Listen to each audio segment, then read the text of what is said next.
കോൺഗ്രസ് നേതൃത്വത്തിനെതിരെ ഗുരുതര ആരോപണം. കോടികളുടെ സീറ്റ് കച്ചവട ആരോപണമാണ് ഉയർന്നിരിക്കുന്നത്.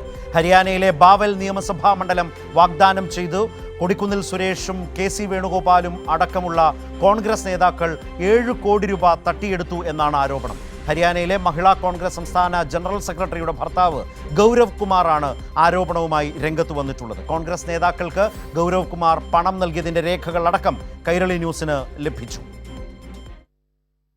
AICC സംഘടനാ ചുമതലയുള്ള general secretary K C Venugopal MP, Kodikunnil Suresh MP എന്നിവർക്കെതിരെയാണ് ഗുരുതര ആരോപണവുമായി ഹരിയാന സ്വദേശി ഗൗരവ് കുമാർ രംഗത്തെത്തിയത്. ഹരിയാന മഹിളാ കോൺഗ്രസ് സംസ്ഥാന ജനറൽ സെക്രട്ടറിയായ ഭാര്യയ്ക്ക് ഭാവൽ നിയമസഭാ മണ്ഡലത്തിൽ സീറ്റ് വാഗ്ദാനം ചെയ്തായിരുന്നു തട്ടിപ്പ്. 7 കോടി രൂപ തനിക്ക് നഷ്ടമായതായി ഗൗരവ് കുമാർ പറഞ്ഞു. കൊടിക്കുന്നിൽ സുരേഷിന് 1,60,00,000 രൂപ നൽകി. കെ സി വേണുഗോപാലിന്റെ PA അനസിനും പണം നൽകി. നേതാക്കളുമായുള്ള ഇടപാടുകളുടെ വാട്സാപ്പ് ചാറ്റും കൈരളി ന്യൂസിന് ലഭിച്ചു. My wife is the state general secretary in Mahila Congress Haryana. K C Venugopal, Kodikunal Suresh, and they took the money for the MLA ticket of Bawal seat in Haryana.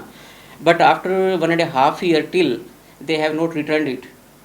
And they took the money in their account, parliamentary salary account, Kodikunal Suresh, and in cash also. I have all the proof, all the chats of Kodikunal Suresh and Anas, that is K C Venugopal's PS. Priyanka ഗാന്ധിയുടെ PA സദബ് Khan 35 ലക്ഷം രൂപ വാങ്ങിയെന്നും തിരികെ ചോദിച്ചപ്പോൾ പ്രിയങ്ക മോശമായി പെരുമാറിയെന്നുമാണ് പരാതി. സീറ്റും പണവും തിരികെ ലഭിക്കാതെ വന്നതോടെയാണ് പരാതിയുമായി രംഗത്തെത്തിയതെന്നും ഗൗരവ് കുമാർ പറഞ്ഞു.